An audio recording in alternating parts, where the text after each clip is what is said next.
नमस्कार, मैं डॉक्टर शुक्ला मनोरमा आपका स्वागत करती हूँ। तो चलिए जे टेट एग्ज़ाम के लिए मोस्ट इम्पोर्टेंट 10 प्रश्न पर मैं डिस्कस करती हूँ। तो चलिए पहला प्रश्न आपके सामने ये रहा। किस आयोग ने इस पर जोर दिया है कि शिक्षक की शिक्षा को अकादमिक जीवन का मुख्य धारा से जोड़ा जाना चाहिए, लेकिन शिक्षक शिक्षण संस्थाएं अभी तक संकीर्णता से बाहर नहीं निकल पाई है? ऑप्शन सुनिएगा। ए है कोठारी आयोग 1964 से 66, बी है चट्टोपाध्याय समिति 1983 से 85, सी है यशपाल समिति 1986 से 88 और डी है इनमें से कोई नहीं। चलिए बताइए आप लोग, लाइक सब्सक्राइब करते जाइएगा। पहला प्रश्न का उत्तर मैं बता रही हूँ, ये सही है। कोठारी आयोग 1964 से 66।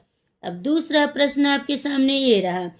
किसकी यह सिफारिश थी कि 12वीं के बाद माध्यमिक स्तर के शिक्षक के प्रशिक्षण की अवधि 5 वर्ष होनी चाहिए? ऑप्शन सुनिएगा।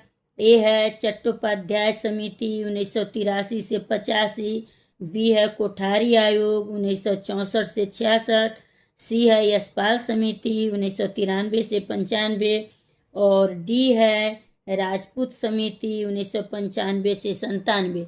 चलिए सभी प्रश्न आए हुए मैं बता रही हूँ, सभी परीक्षा में मोस्ट इम्पोर्टेंट क्वेश्चन है।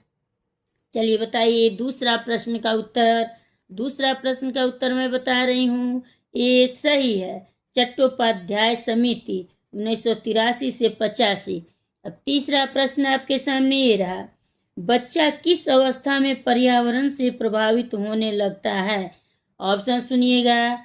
ए है शैशवावस्था, बी है बाल्यावस्था, सी है किशोरावस्था और डी है किसी अवस्था में नहीं। बताइए, लाइक सब्सक्राइब करते जाइए। तीसरा प्रश्न का उत्तर बी सही है, बाल्यावस्था। अब चौथा प्रश्न आपके सामने ये रहा। मानसिक विकास होता है, ध्यान दीजिएगा, ऑप्शन सुनिए। ए है नियमित एवं क्रमबद्ध रूप से, बी है अनियमित एवं क्रमबद्ध रूप से, सी है अनियमित और अव्यवस्थित रूप से और डी है किसी भी तरह से नहीं। बताइए, लाइक सब्सक्राइब करते जाइएगा आप लोग। बताइए चौथा प्रश्न का उत्तर, वेरी वेरी इम्पोर्टेंट प्रश्न मैं बता रही हूँ। चौथा प्रश्न का उत्तर ये सही है, नियमित एवं क्रमबद्ध रूप से। अब पांचवा प्रश्न आपके सामने ये रहा। शिक्षा में हो रहे ह्रास को रोकने के लिए आवश्यक है, ध्यान दीजिएगा, ऑप्शन सुनिए। ए है शिक्षा पद्धति में सुधार की व्यवस्था, बी है बालकों के गृह कार्यों के प्रति अभिभावकों की जागरूकता, सी है अध्यापकों द्वारा नियमित कक्षा शिक्षण और डी है अध्यापकों की संख्या में वृद्धि। बताइए पांचवा प्रश्न का उत्तर मैं कमेंट कीजिए, जल्दी जल्दी कमेंट कीजिए आप लोग। पांचवा प्रश्न का उत्तर मैं बता रही हूँ, ये सही है, शिक्षा पद्धति में सुधार की व्यवस्था। अब छठा प्रश्न आपके सामने ये रहा। बाल अपराध का सामाजिक कारण है, ऑप्शन सुनिएगा।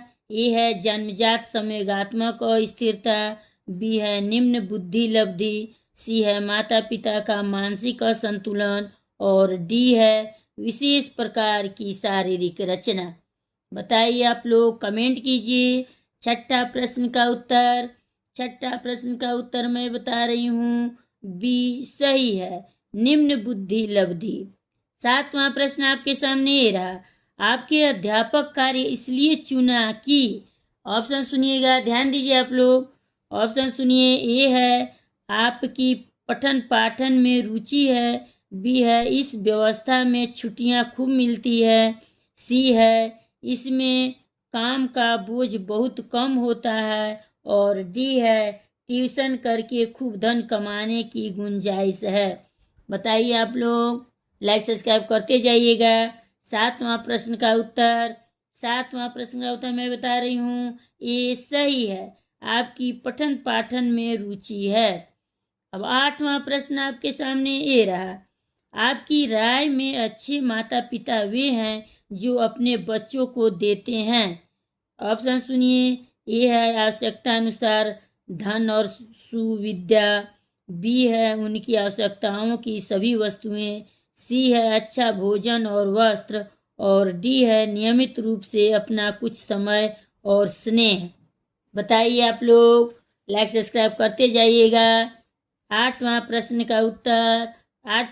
का उत्तर मैं बता रही हूँ, डी सही है, नियमित रूप से अपना कुछ समय और स्नेह। 9वां प्रश्न आपके सामने ये रहा, शिक्षक को अपनी विषय वस्तु में निरंतर नए ज्ञान का समावेश करते रहना चाहिए, जिससे, ऑप्शन सुनिएगा, ए है छात्रों को नवीनतम ज्ञान दे सके, बी है छात्र कक्षा में शांत रह सके, सी है छात्र शिक्षक की योग्यता का लोहा माने, और डी है अध्यापक का ज्ञान बढ़ सके।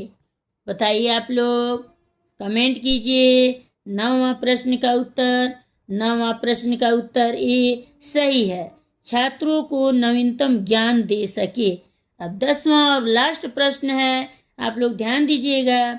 बालक का वह गुण जिससे किसी वस्तु का निर्माण किया जाता है वह कहलाता है। ऑप्शन सुनिए, ए है सृजनात्मकता, बी है मंद बुद्धिमत्ता, सी है असामान्यता, और डी है पिछड़ापन। बताइए आप लोग, लाइक सब्सक्राइब करते जाइएगा। 10वां प्रश्न का उत्तर मैं बता रही हूँ, ए सही है सृजनात्मकता। लाइक सब्सक्राइब करते जाइए।